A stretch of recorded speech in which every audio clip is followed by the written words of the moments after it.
एक संथाल के दो बेटियां थीं। एक बार उन्होंने चट्टान पर धान सूखने के लिए रखा और पेड़ की छाया में सुस्ताने लगीं। तभी यह कौवा उड़ता हुआ आया और उस पेड़ पर बैठा। उसकी चोंच में एक पका हुआ फल था। फल को देखकर बहनों के मुंह में पानी भर आया। संयोग से फल कौवे की चोंच से गिर गया। वे उसे उठाकर खा गईं। ओ, कैसा स्वाद और कैसी सुवास, अद्भुत!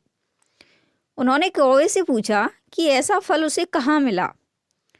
कौवे ने उनसे उसके पीछे आने को कहा। वे तुरंत उसके पीछे चल पड़ी। कौवा जंगलों और पहाड़ों के पीछे उड़ता रहा। दोनों बहनें उसके पीछे पीछे चलती रहीं। जब वे थककर बैठ जाती तो कौवा भी टहनी पर बैठकर जरा सुस्ता लेता। बहुत दिनों बाद वे एक घने जंगल में पहुंचे। जंगल के बीचों बीच एक अनोखा पेड़ था, वैसे ही अद्भुत फलों से लदा हुआ।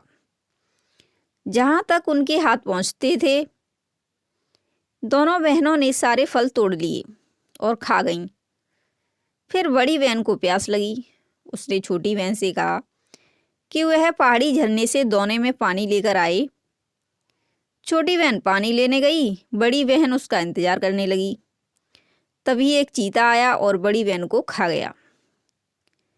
मरते वक्त वह रोते हुए गाने लगी, कैसी बुरी घड़ी ओ बहना, कैसी बुरी घड़ी, तुझको पानी लेने भेजा, कैसी बुरी घड़ी, अब तुझे कभी नहीं देखूंगी, हाय कभी नहीं, इस जन्म में ओ प्यारी बहना कभी नहीं। दोने में पानी लेकर आते हुए छोटी बहन ने हवा के साथ बहकर आते इस विलाप गीत को सुना। जहां वह दीदी को छोड़कर गई थी, वहां उसे बालों का गुच्छा और खोपड़ी ही मिली। तभी उसने पास की झाड़ी से चीते की गुर्राहट सुनी। वह भागकर पेड़ पर चढ़ गई। वहां वह 7 दिन और 7 रात भूखी प्यासी बैठी रही। 8वें दिन ग्वालों के 2 लड़के उधर से गुजरे। उन्होंने उसे देखा और समझा बुझाकर नीचे उतारा। उनमें से एक ने उससे शादी कर ली। ऋतुएं आईं, ऋतुएं गईं। वर्षा ऋतु में मृत बहन की खोपड़ी से चिचिंडा अंकुरित हुआ और बालों के गुच्छे से बांस फूटा। बांस की गांठें बहुत सलोनी थीं। समय आने पर चिचिंडा पर फल लगे, पके और सूखे। बांस बढ़ते बढ़ते बांसवन बन गया। एक दिन दोनों ग्वाल मित्रों ने बांसुरी बनाने के लिए बांसवन से एक बांस काटा और तारवाद केंद्र बनाने के लिए सूखे हुए कुछ चिचिंडे तोड़े। जब भी वे बांसुरी और केंद्र बजाते तो उनसे उस विलाप गान की धुन निकलती जो बड़ी बहन ने मरते वक्त गाया था। पर यह छोटी बहन के अलावा कोई नहीं जानता था। उसे लगता था कि दीदी की आत्मा पास ही कहीं है। दीदी मरकर भी उससे दूर नहीं रह सकती। कुंवारे ग्वाले ने भी अपने लिए बांसुरी और केंद्र बनाया था।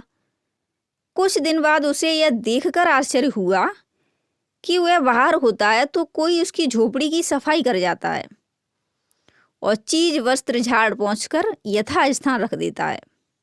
उसे कुछ समझ नहीं आया कि यह क्या हो रहा है।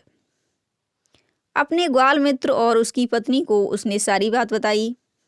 एक दिन जब दोनों मित्र मवेशी लेकर चले गए तो छोटी बहन उसकी झोंपड़ी के बाहर छुप कर खड़ी हो गई।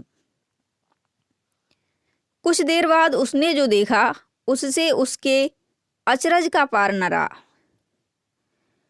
उसने देखा कि केंद्र से एक जवान औरत निकली और झाड़ पोंछ में जुट गई।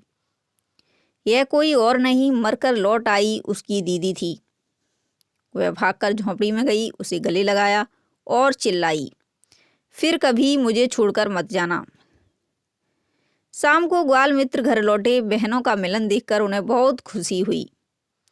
कुंवारे ग्वाले ने बड़ी बहन से ब्याह रचाया। दोनों परिवार जब तक जिए सुख से जिए। उनके घर बेटों, पोतों और परपोतों के कलरव से हमेशा गूंजते रहे।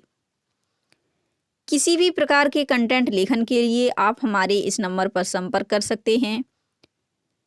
यदि आपको यह कहानी अच्छी लगी है तो प्लीज़ वीडियो को लाइक कीजिए, अधिक से अधिक लोगों तक शेयर कीजिए और चैनल को सब्सक्राइब कर लीजिए ताकि नई नई कहानियों, आत्मकथाओं, लोक कथाओं के नोटिफिकेशन आपको मिलते रहें। धन्यवाद। आपका शुभ हो।